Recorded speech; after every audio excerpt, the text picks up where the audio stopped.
Hill sprint. Okay, so nice view.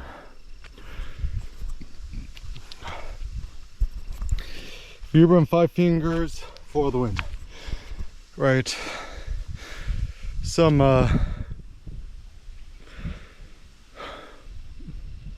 quick turbo thoughts. So first of all, some thoughts on photography if I get to a pork belly. So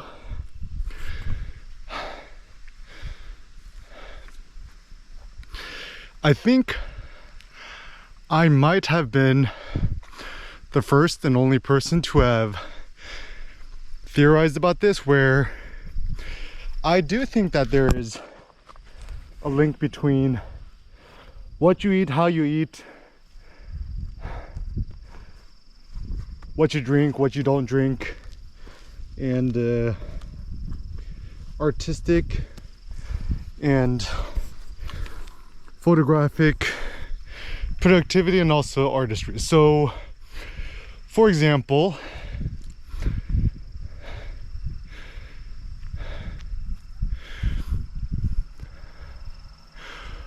whose opinion would you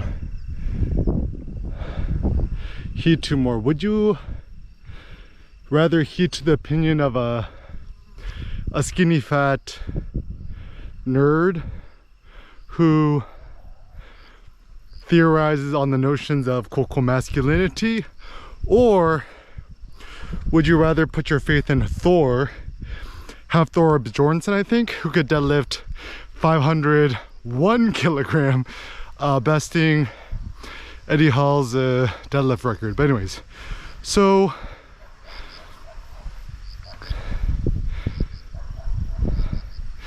the genesis of one's thoughts can only arise out of one's personal physiology, which means 안녕하세요. 네, 안녕하세요. Which means your body, your brain, life force, energy, whatever you want to call it, right, is self-contained within this 3D mesh of your head, your arms, your legs, body, whatever.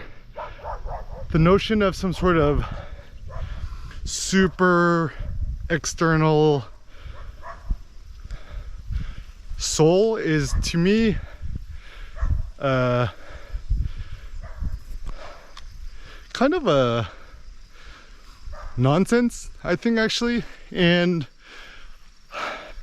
one of the very useful thoughts I got from studying philosophy and a little bit of my best friend Nietzsche is the notion of a mortal soul, that when you die, your soul also dies. And it's a pretty interesting thought, because what it then means is the soul, the notion of a soul, is pretty much just a manifestation of your ego, your personality, your life experiences, thoughts, health, whatever. And therefore, if you are in supreme great mood and health, certainly you'll create artwork, thoughts, photos, videos, paintings, pictures, poetry, whatever, that has a more uplifting and healthy nature, versus if you're like super sad and depressed and, you know, and then like a Edgar Allan Poe kind of type, then your poetry, whatever, it can only be like emo, like emotional, where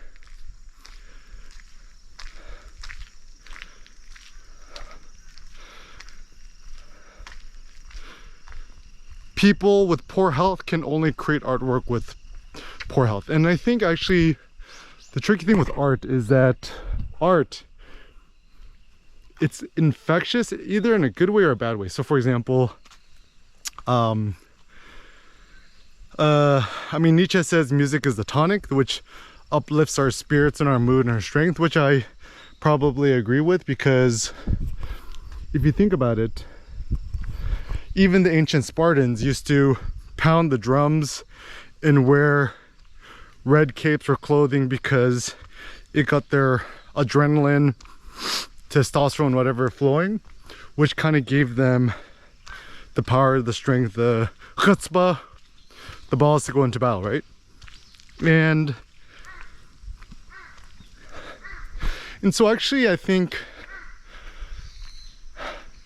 if you want to better improve your photography, it seems a wise thing to actually first focus on your mood and your health. So how does one do this? I mean, simple thoughts. You could come here to the mountainside, countryside, get some nice fresh mountain air and water, and use the chance to recover, eat lots of delicious pork belly, meat, samgyeopsal, whatever have you. And contrary to popular belief, I think you should bring your 5G phone, hopefully the cabin or the house or the whatever has gigabit super fast Wi-Fi, because I like this barbell I call it like a digital Zen monk mode, right? Where you're surrounded by all this great nature, right? However, and you can leverage that to have more interesting thoughts, whatever. But also, on top of that, you could actually leverage the internet, right? So you could upload like 4K, 5K videos, 60 FPS, whatever have you. And then what it becomes is it becomes the undulation of spending some time in the city and some time in what I call like a non-city, because it's funny that Koreans call this the countryside, but I would actually call it the mountainside. And there are certain theories that being at a higher altitude or elevation, you know, there's less oxygen, and that actually forces your heart to beat harder, which actually ends up strengthening you. So I do believe that people who live in the mountain tend to be healthier, happier, and actually live longer versus people living in the flatlands. So also one thing I superficially like about being here in the mountains is places with elevation where you could actually climb up is actually really enjoyable. Like even the notion of quote-unquote hiking, it just means vigorous walking. And so rather than hiking, I kind of like the notion of mountaineering where, you know, you're going up a mountain. And this, the irony is, the joy of mountaineering or hiking, whatever, is not being on flat ground, but it's actually the joy of climbing up. And even if you think about like motorsports, right? One thing that people like to do is what they call a hill climb, where, you know, they have a Subaru WRX or STI or some other car, and the goal is to see how quickly they can sprint all the way up from the bottom of the hill to the top of the hill. And technically this is actually safer because if you're going downhill, it's so easy to get out of control and die, whereas you're going uphill, you actually have more control. So even mountaineers know that even with hiking, a lot easier and safer to go up the mountain than down the mountain, because when you're going down the mountain, that's often actually where you end up falling and might hurt yourself. So that's that thought. But anyways, thinking back to photography, so my personal thought and philosophy is that the photos you make should inspire, motivate, and uplift the souls of others, people who are looking at your photos. But the downside right now is that it seems that the bias of photography is actually, in order to make a more virtuous photo, you must make it more quote-unquote emo, or you need to make it like kind of weird and strange, or you kind of need it to be about pain and suffering and injustice in the world in order for it to be virtuous. So if you're a quote-unquote serious photographer, effectively you're not allowed to be happy. And even if you think about philosophers, thinkers, people, stuff like that, right? It's the more melancholy and dark one is, one seems to be more profound, philosophical, and deep. But actually, on the contrary, I believe that to be a false statement, because I mean, one of Nietzsche's thoughts is, deeper, or I mean, dark, strange, sick artists and people tend to be more fascinating, which is actually true. Like, if you, like, for example, you see like people who are like, cracked out, or homeless people, whatever, is that they're more fascinating to observe or look at because they are so weird and strange and different. Same thing with fashion, right? Fashion is all about like looking really weird, right? Like like even if you look at the new Balenciaga stuff and the new, Kanye's new fashion, whatever, it's like, how can we make people look more alien and non-human like than to just make humans look more human, right? So people shaving off their heads and wearing strange clothes and sunglasses, whatever. But in fact, I actually think that the most beautiful type of human, in theory, should just be butt naked, maybe just wearing a Speedo. So the ideal is, if you want to see how beautiful, I'll speak to men, right? Ideally, a man shouldn't wear a hat, shouldn't have sunglasses, whatever. Like, bare face, nothing on their face, not even glasses, right?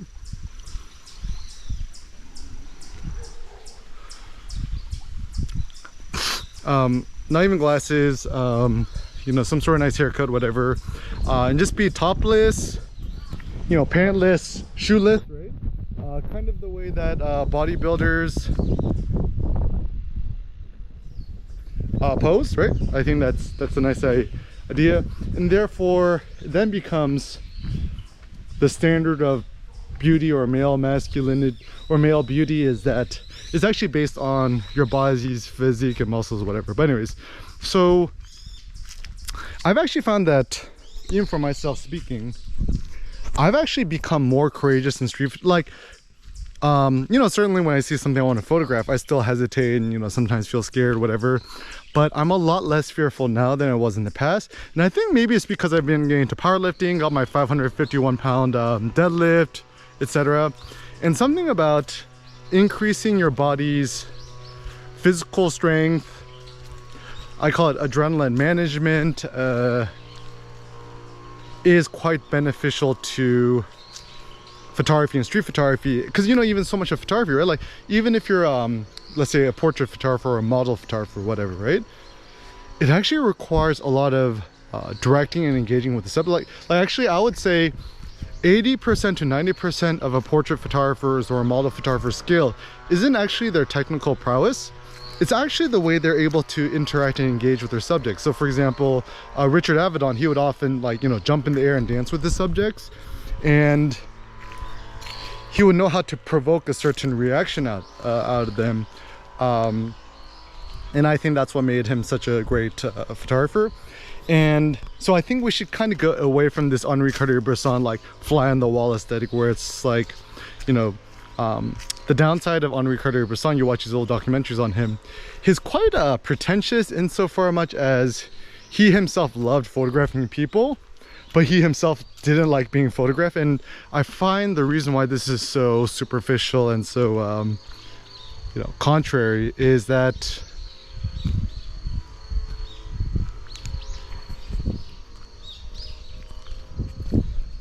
in order for you as a photographer to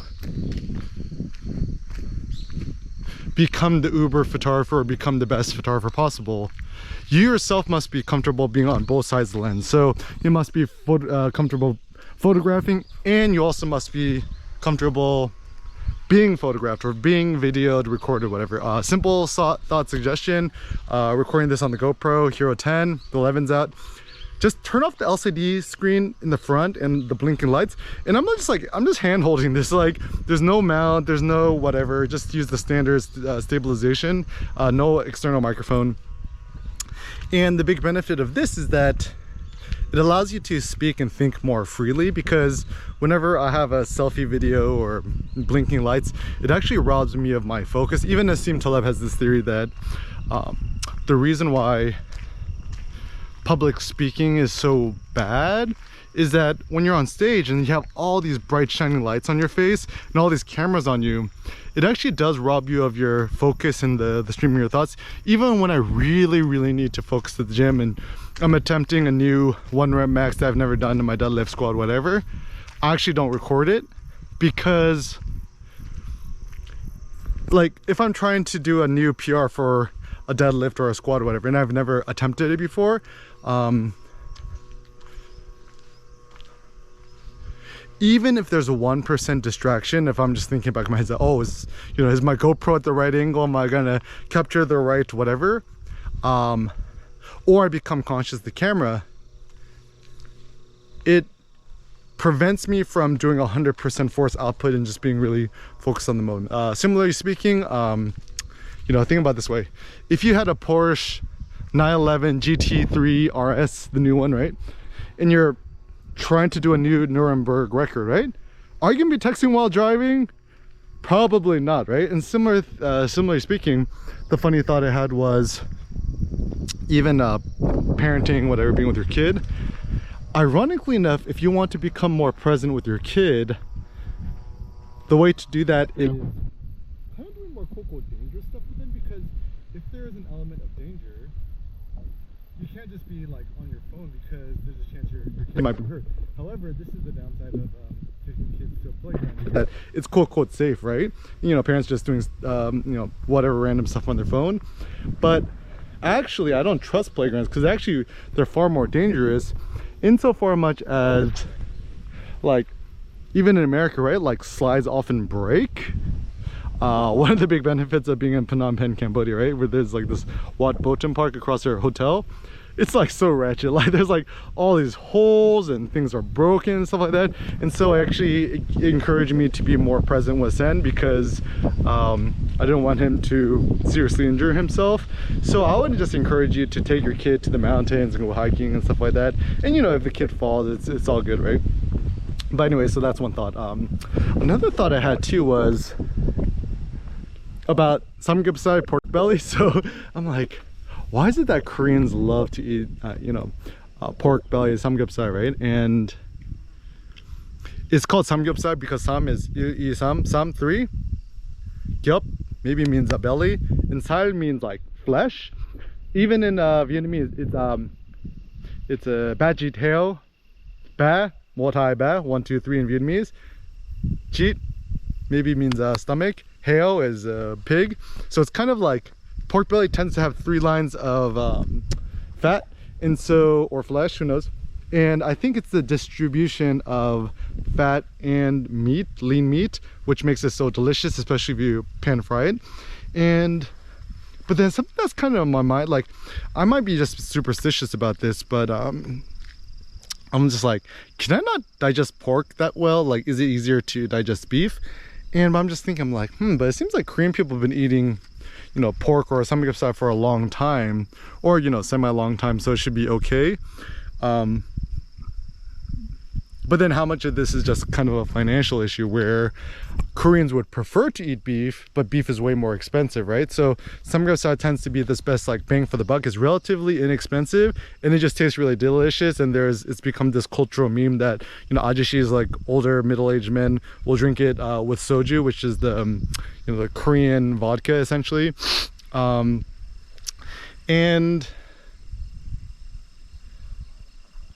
then there's so many halal rules that are anti-pork. You can't eat pork, Jewish tradition, Islam, whatever. And I think part of it was this bias that historically, maybe it is true that pigs carried more disease. It seems that, based on my understanding, pigs are less discerning about what they eat, right?